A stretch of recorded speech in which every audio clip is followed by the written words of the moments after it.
So this video is for Blue Cali Surfing. You want a little video here on explanation on what you need to do to prepare your laptop before you go ahead and paint it. Um, so my last video was made about 2 years ago. I still have my laptop. It was still running up until recently. It isn't right now. I was having problems with the actual power connector here. I had to wait a little bit to get it to charge or power on at all. So I knew there was a problem there. The other thing that's wrong with it now, while I was fiddling with that, I accidentally dropped it, and what happened was the screen cracked. You can probably see a little bit of the bleeding there on the screen. There's a little circle here. I don't know if you can see it. So yeah, the screen is cracked. Doesn't power on because of that little power connector here. So I need to get that replaced. Next video I'll make, I'll go ahead and give you a little walkthrough on pulling it apart and putting it back together again. It's going to take a little bit of time, but hopefully I can get that done for you soon. Been extremely busy. Now, one word of advice before you go ahead and do start is have yourself a table that no one's going to use for at least a couple of days. Reason for that being is because the paint does need about 24 hours to dry, to set.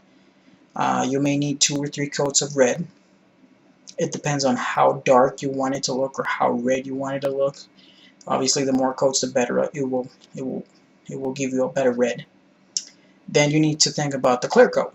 Now, with the clear coat, the more generous you are with the clear coat, the better it's going to look because it's going to look shiny. It's going to look very factory-like. So, keeping that in mind, you need at least a couple of days on that table. Make sure that no one disrupts it. Make sure there's no dust or nothing around. Make sure that the surface you're working on is nice and clean. And in order to prepare your laptop, what I can suggest is grabbing a nice cloth with a little water and soap, not dripping, just a little moist, and rub it around the top of your laptop. Make sure all the grease and all the oils are removed from the top. You're going to clean it thoroughly. You're going to do that for the screen, the bezel here, keyboard, everything on the top of your laptop. The other thing is, I know you can't get through the bottom of the keys. You're going to use compressed air. You can get this at, you could probably get this at Best Buy. You could get this at Radio Shack. You can get this at Walmart. I get mine at Fry's Electronics. I have a local Fry's store. I don't know where you're at, but it's a national store, so you may have one in your area. Sometimes they have these on special. This is a 12-ounce can. They have these for a pack of 3 for like $5. If you get it for $8, it's still a good price. Anything above that, shop around. You can go to Fry's.com. You can also get it there, delivered to your doorstep. Pretty good. So once you have that cleaned out, the other thing is you want to go ahead and remove the dust from the air vents on your laptop. Same deal. Compressed air, clean it out. All the dust is gone. Clean the underside of it, as there's always dirt and debris in there, and you don't want it to transfer to the top of your laptop. So I don't know how confident you are with pulling it apart and putting it back together. If you need me to make a video on showing you how to pull it apart and put it back together, give me a few more days so I can get that done for you. Like I said, I've been very busy. But if you're not sure, or if you don't want to go ahead and pull it all apart just to paint it, be very generous with masking tape, and you can use newspaper. Make sure you have newspaper all over your screen. Masking tape wherever you're not going to want paint to go into, you need to cover that up. You need to be very meticulous with it because paint will get through if you're not careful with it. I wasn't too careful with the screen, and as a result I have paint all over the edge of it. Even though I did have newspaper, there wasn't enough masking tape for that, so paint still got in there.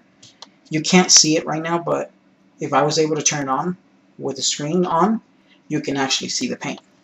So it's kind of distracting. You get used to it after a while, but it's kind of distracting at first. So in order to avoid that or ruin your screen completely, make sure you cover your screen all the way. If you're going to go ahead and pull it apart, first suggestion is always remove your battery. If you don't want any power in it, you don't want to start up accidentally. If you hit the power button, hard drive is very sensitive. You may lose videos, pictures, documents, anything you have in there. Also, please make a backup. I can't stress that enough. Back it up. If you have an external hard drive, make copies. You never know. So once you have that, press the power button a few times or hold it for 5 seconds. That drains all the power out of the laptop, and you're good to start. If you can go ahead and pull it apart. If you're confident with that, what works out for me, very, very great, and cuts down the time on how long it takes you to pull it apart and put it back together, is keeping track of all your screws. There's about 2 or 3 different sizes of screws, so it's very easy for you to get mixed up on what screw goes where. So if you look closely on the laptop, on the bottom of it, there's 1, 2, 3, 4 here. And what I do is I set my laptop on one side of the table, and I set my screws on the other, and I lay them in the exact order I take them off. So if you look at the screws on one side, if you look at the laptop, they look almost in the same layout as they were on the laptop. Same thing with the internal screws that go to the circuit board. Set them a little bit further aside, and you'll know which ones go where once you start putting it back together. So that's just a little word of advice. That'll help you put it back together quicker if that's what you're going to do. And again, if you're very familiar with it, then you shouldn't have a problem. If you're not, and you still want to go ahead and pull it apart, because you want to make it look really, really nice and clean, which is what you'll need to do if you want to look close to factory look as possible. You'll need to pull it apart. So if that's the route you're going to go and you're not too familiar with it, let me know. I'll make another video and I'll show you how to pull it apart and put it back together again.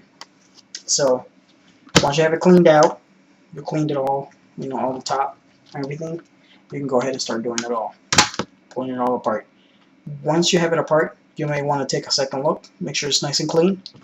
The sandpaper that you have, you may want to use it for the scratches, like deep scratches, just to smooth it out a little bit. You really don't need the sandpaper. I didn't use sandpaper at all.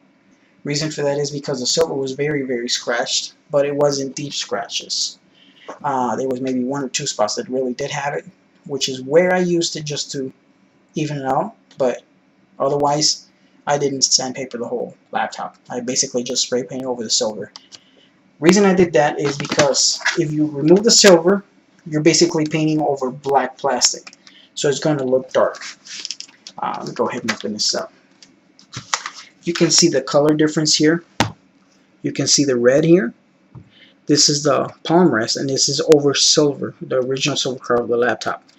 If you look on the top part of the laptop,